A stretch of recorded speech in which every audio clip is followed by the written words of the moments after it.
السلام عليكم ورحمة الله وبركاته. الحمد لله رب الأولين والآخرين، بارئ الأنبياء والمرسلين، وحده لا شريك له، وأشهد أن سيدنا ونبينا محمدا عبده ورسوله. اللهم صل وسلم على خير خلق الله أبي الزهراء البتول المصطفى محمد، وعلى أهل بيته الطيبين الطاهرين، وأصحابه الميامين المنتجبين. أما بعد. Hadirin yang dimuliakan oleh Allah,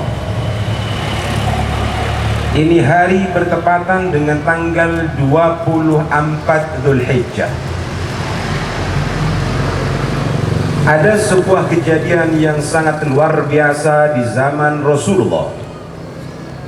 Beberapa pendeta berkata bahwa Isa itu putra Allah dan melakukan pembantahan, melakukan pengingkaran terhadap syariat Muhammad sallallahu alaihi wasallam.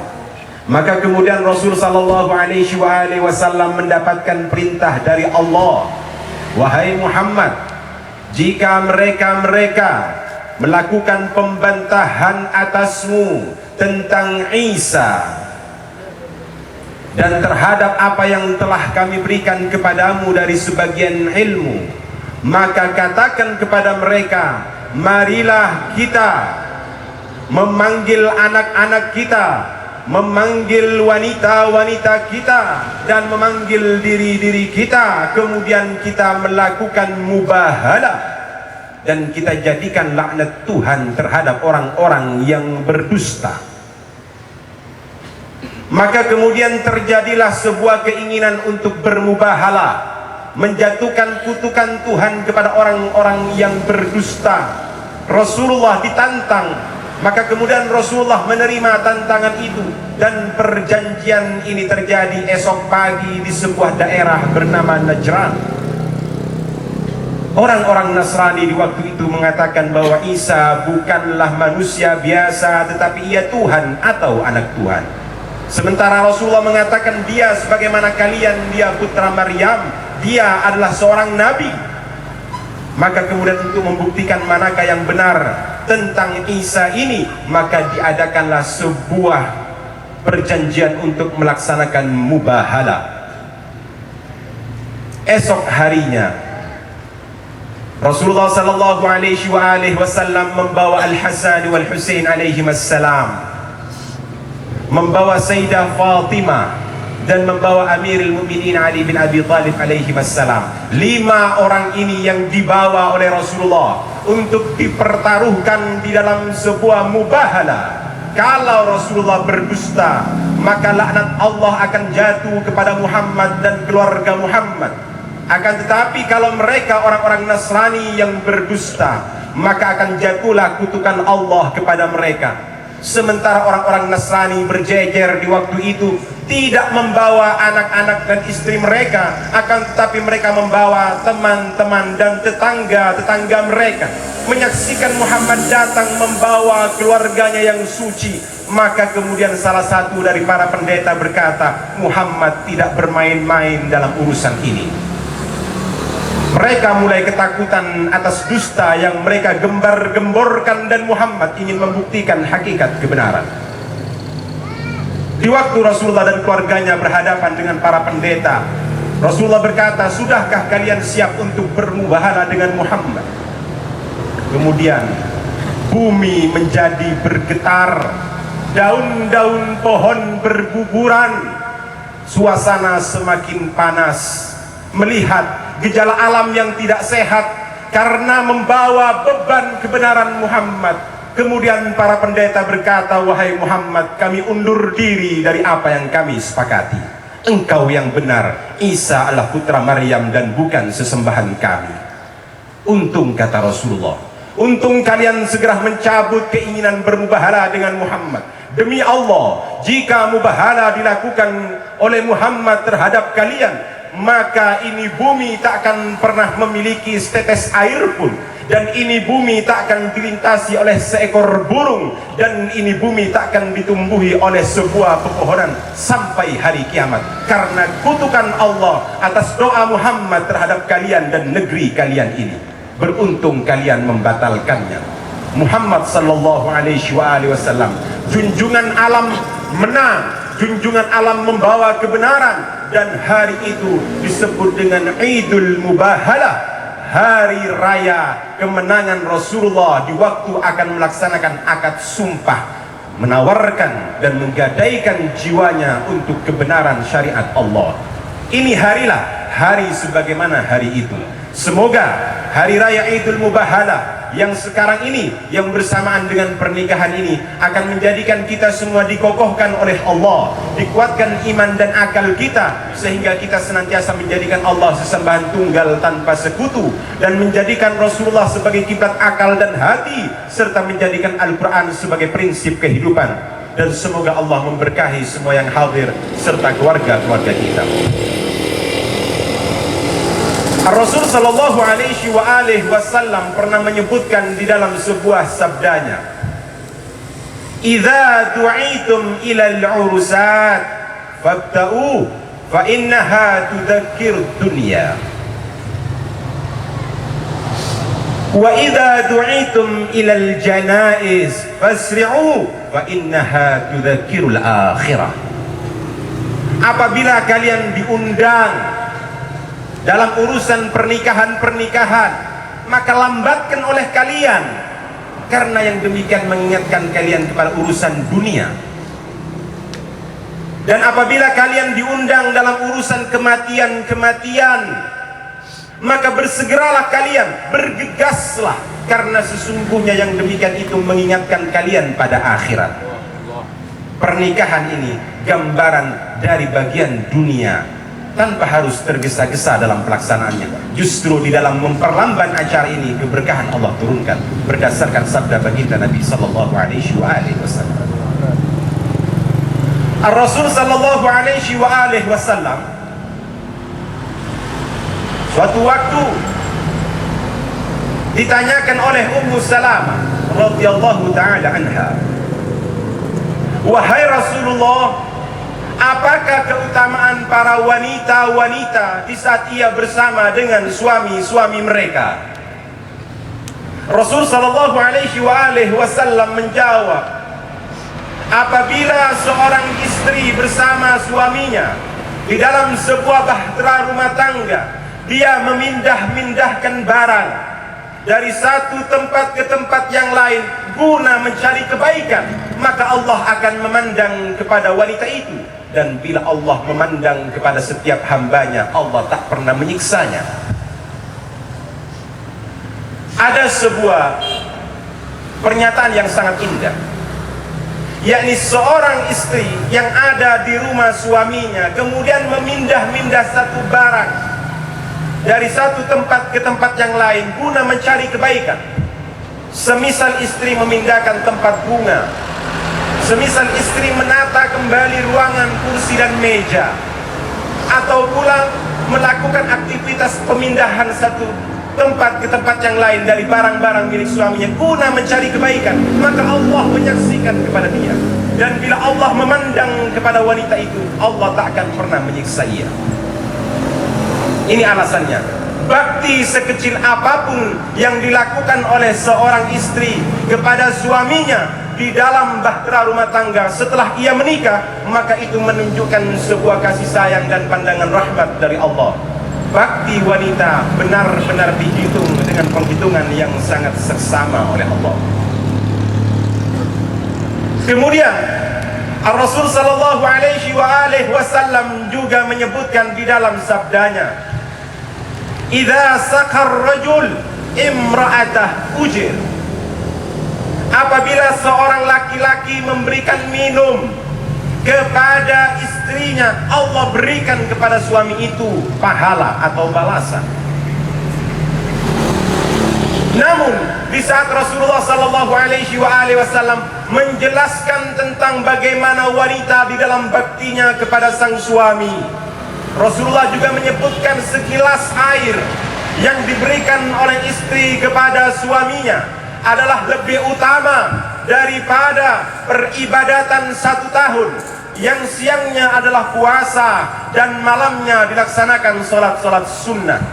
Maka 1 tahun penuh ibadah siang dan malam, sungguh secawan air itu lebih afdol di mata Tuhan tatkala dilakukan oleh wanita daripada ibadah setahun yang siangnya puasa dan malamnya peribadatan sunnah. Bisa Anda bayangkan rumus apa di dalam labah dan keuntungan ini? Tidak ada satupun konsep ekonomi yang membicarakan keuntungan dengan pengalian dan pelipat gandaan tak terhingga kecuali Allah. Karenanya kebaikan yang dilakukan kecil ataukah besar, di situ ada rumus-rumus ketuhanan untuk membalasnya. Biarkan Allah yang memberikan kabar gembira kepada para suami dan kepada para istri atas kebaikan yang mereka lakukan dalam bahtera rumah tangga mereka. Kenapa sedemikian besarnya? Sehingga setiap kali lipat Allah memberikan kebaikan demi kebaikan. Bisa Anda bayangkan bagaimana balasan Allah Subhanahu wa ta'ala kepada seorang suami yang ia ikhlas memberikan kewajiban-kewajibannya guna pula untuk menunaikan hak-hak istrinya, maka Allah Subhanahu wa ta'ala memberikan kepadanya pahala-pahala yang luar biasa.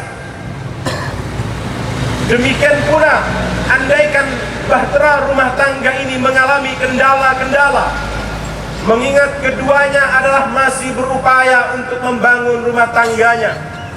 Terkadang sang suami membuat masalah, istri dirugikan.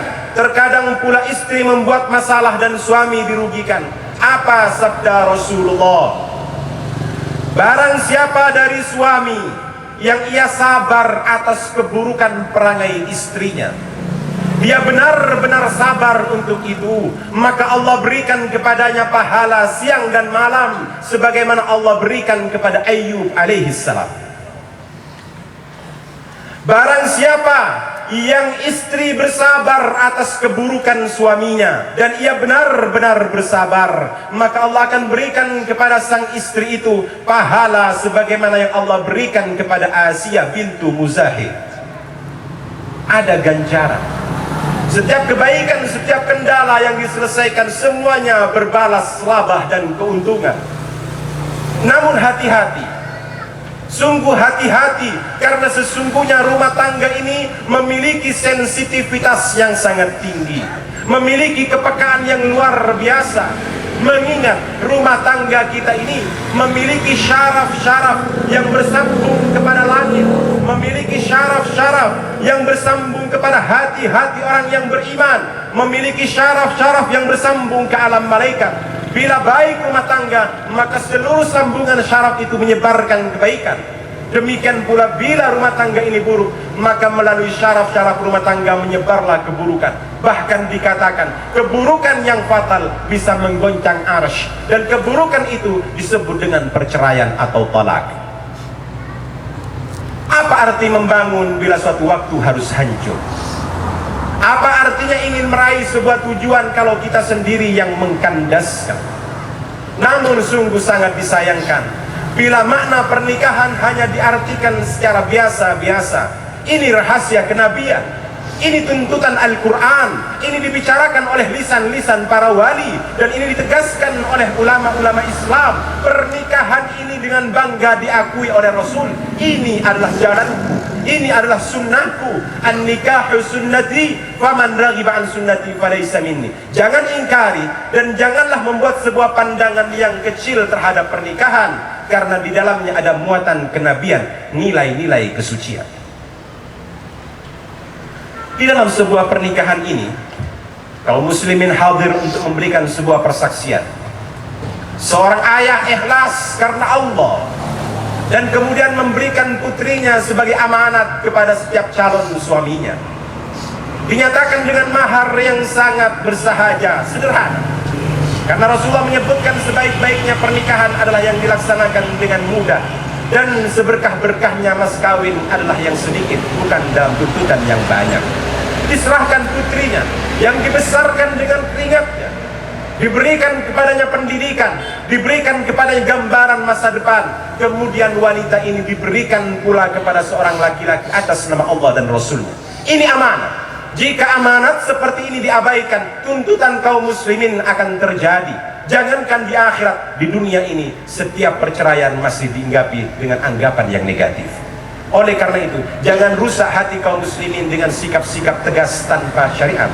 Lakukanlah segalanya dengan baik. Kalian mendapatkan wanita dengan cara yang baik, kembalikan ia dengan cara yang baik. Karena sesungguhnya perceraian pernah dilaksanakan oleh Rasul, namun Rasulullah tidak membanggakan itu sebagai sunnahnya. Rasulullah tidak mengatakan at-talaq sunnati, tetapi Rasulullah pernah mentalak beberapa istrinya. Di dalam kaidah untuk membaca sunnah Rasul, apapun motifnya, apapun bentuk dan warnanya, bila Muhammad sallallahu alaihi wasallam, junjungan akal dan hati, pernah berbuat satu masalah atau pernah berbuat sebuah perkara, maka itu murni dikatakan sunnah beliau sallallahu alaihi wasallam. Akan tetapi pernikahan saja yang diakui sunnahnya, dan talak pernah diperbuat namun tidak dibanggakan sebagai sunnah Rasul sallallahu alaihi wasallam. Sehingga satu-satunya perkara yang sangat dibenci walaupun halal adalah perceraian, dan perceraian ini menggoncangkan arsy bila tata caranya tidak sesuai dengan syariat. Saya pernah mendengar dan membaca di dalam sebuah riwayat, Imam Husain cucu Rasul sallallahu alaihi wasallam pernah menyatakan, nahnu arsyullah, kamilah arsy-nya Allah. Imam Husain ini cucu Rasulullah, darah daging Rasulullah, merupakan syama'ilnya Rasulullah, merupakan bayangan Rasulullah, akhlaknya, ilmunya, ibadahnya. Kemudian beliau mengatakan, kamilah arsy-nya Allah. Apa maksud dari pernyataan ini? Sebagian ulama menafsirkan arsy itu dengan satu alam yang jauh dari jangkauan logika. Namun sebagian ulama lagi mengartikan arsy itu adalah kemuliaan Rasulullah, kasih sayang Rasulullah, ketaatan Rasulullah, kesucian Rasulullah, keluhuran Rasulullah. Maka semua keindahan Muhammad, ketinggian derajat Rasulullah dan keluarganya, hak-hak dan kewajiban yang diberikan Allah kepada mereka, simbol semua itu disebut dengan arsyullah. Bila kalian mengatakan kami menikah karena kami mengikuti sunnah Rasul, berarti Rasulullah yang kita bawa-bawa. Namun di waktu kita bercerai, kita melepaskan istri kita, kita tidak menggunakan cara yang diatur oleh Rasulullah. Karenanya sama halnya dengan merusak nama baik Muhammad sallallahu alaihi wasallam, merusak keagungan Rasulullah, melecehkan nama Rasulullah yang dibaca di dalam salawat ini. Demikian pula dengan ayat-ayat Allah Al-Quran yang dilantunkan guna membuka acara ini agar diberkahi karena pelaksanaannya adalah sunnah Muhammad sallallahu alaihi wasallam. Anda bisa bayangkan betapa banyaknya di zaman dahulu perceraian demi perceraian, dan tidak ada perceraian yang paling indah kecuali perceraian yang dilaksanakan oleh Rasulullah. Apa sabda Rasul? Senantiasa Jibril datang menjumpai aku dan menceritakan tentang posisi seorang istri. Nyaris aku mengira bahwa pernikahan tak boleh dicerai karena sangat kuatnya amanat itu, kecuali ia dapat dilaksanakan dalam artian talak bila engkau menyaksikan istrimu jelas-jelas melakukan keburukan yang nyata. Andai bukan keburukan yang nyata, maka suami harus bersabar. Sebagaimana yang dilakukan oleh Sarah kepada Ibrahim. Di waktu Sarah menyaksikan Ibrahim memberikan perhatian yang lebih kepada Hajar, maka kemudian hati kewanitaannya berkata, alangkah suamiku lebih mengedepankan Hajar dibanding aku. Gejala kecemburuan menyerang akan jiwa Sarah di waktu itu, maka membuat beberapa hal dalam rumah tangganya menjadi berat kepada Ibrahim alaihissalam. Ibrahim berkata kepada Tuhan, wahai Tuhanku, Sarah istriku membuat permasalahan yang memberatkan pikiranku. Datang dua tawaran dari Tuhan. Akankah engkau cerai dia wahai Ibrahim, ataukah engkau bersabar? Karena sesungguhnya sabar itu indah. Ibrahim berkata, aku memilih sabar wahai Tuhan. Maka Tuhan berkata kepadanya, wahai Ibrahim, letakkan ia, ibu dan janin yang ada itu di sebuah negeri bernama Tihama. Negeri yang gersang, Tuhan kasih air. Negeri yang sepi, Tuhan ramaikan. Negeri yang hanya berada di sana lembah, kemudian Tuhan mengangkat tinggi derajatnya menjadi kiblat dunia. Di sanalah, di pusar ritual Islam, Ibrahim, putra daripada Ismail, putra daripada Ibrahim, dari rahimnya Hajar dibesarkan dan dirawat oleh Allah atas kesabaran Ismail. Dan Allah berjanji, wahai Ibrahim, aku akan menebar luaskan anak cucunya nanti, dan aku akan menjadikan anak-anak cucu Ismail itu sebagai beban-beban di hati orang-orang yang kafir. Hadirin yang dimuliakan oleh Allah, Ar-Rasul sallallahu alaihi wasallam yang merupakan segala-galanya bagi kita setelah Allah, atas nama beliau, atas nama Islam, atas nama Al-Quran, dan semua atas nama Allah, kita berbuat yang terbaik, karena sesungguhnya kehidupan kita ini adalah kehidupan yang sebentar, yang setelah itu kita akan kembali untuk mempertanggungjawabkan. Semoga Allah Subhanahu wa Ta'ala memberikan kepada kita segala sesuatunya sehingga sesuai dengan syariat dan bimbingan Rasulullah. Semoga Rasulullah, semoga Allah dan Rasulnya memberikan pula kepada kita kemudahan-kemudahan di dalam meraih harta, di dalam meraih jabatan, di dalam meraih kesehatan, di dalam meraih dari kesempurnaan. Semoga Allah memberikan ampunan dan mengangkat tinggi derajat kita, berkah dari pernikahan dan sunnah-sunnah Rasul yang lain. Kepada kedua mempelai, semoga Allah Subhanahu wa Ta'ala memberikan kepada kalian keturunan yang baik dari sulbi dan dari rahim kalian. Semoga Allah memperkuat Islam dan dengannya panji-panji Islam berkibar, dakwah-dakwah Islam tersiar dan tersebar, dan semoga pula keberkahan atas kalian dan atas anak-anak cucu kalian. Inilah yang dapat saya sampaikan sekilas pada kesempatan menjelang siang ini. Semoga Allah Subhanahu wa Ta'ala menerima acara ini dan mengampuni kesalahan kita. Saya secara pribadi, bila ada kesalahan penyampaian, mohon maaf yang sebesar-besarnya. Wallahul hadi ila siratal mustaqim. Wassalamualaikum warahmatullahi wabarakatuh.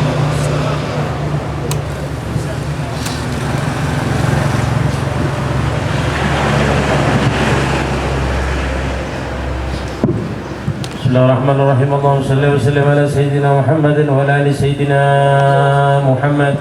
Wa laqad asharta min man awsafuhu tuhil qulub wa tuhil asyana. Wallahu qad athna alayhi fama yusawi al-kawnu minna wa yakunu thanana. Lakin hubban bi sarayin qadani madihi safwata rabbina wa hadana.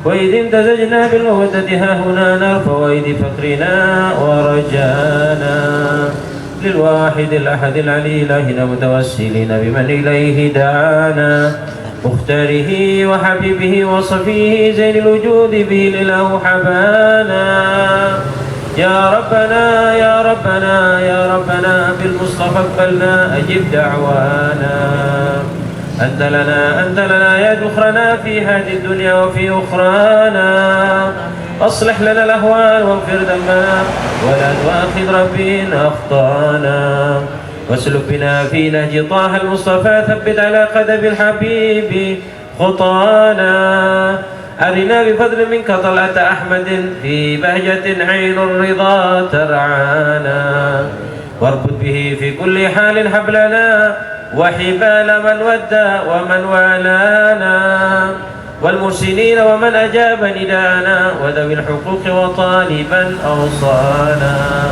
والحاضرين وساعيا في جمعنا ها نحن بين يديك أنت ترانا ولقد رجوناك فحكك سولنا واسمع بفضلك يا سامع دعانا وانصر بنا سنة طه في بقاع الأرض واكمع كل من آذانا وانصر بنا سنة طه في بقاع الأرض واكمع كل من آذانا وانصر بنا سنة طه في بقاع الأرض واكمع كل من آذانا وانظر إلينا واسقنا كأس الهلا واشف وعافنا عاجلا واقض لنا الحاجات واحسن ختمنا عند الممات واسلل ركبانا يا رب واجمعنا واحبابا لنا في ذلك الفردوس يا رجوانا يا رب واجمعنا واحبابا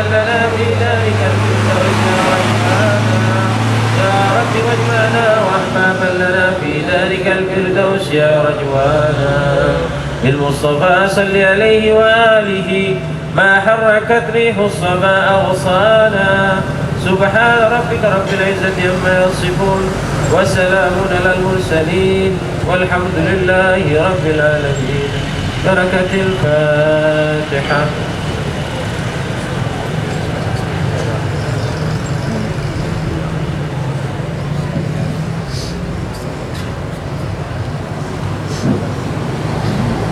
Demikian tadi acara demi acara telah kita laksanakan bersama.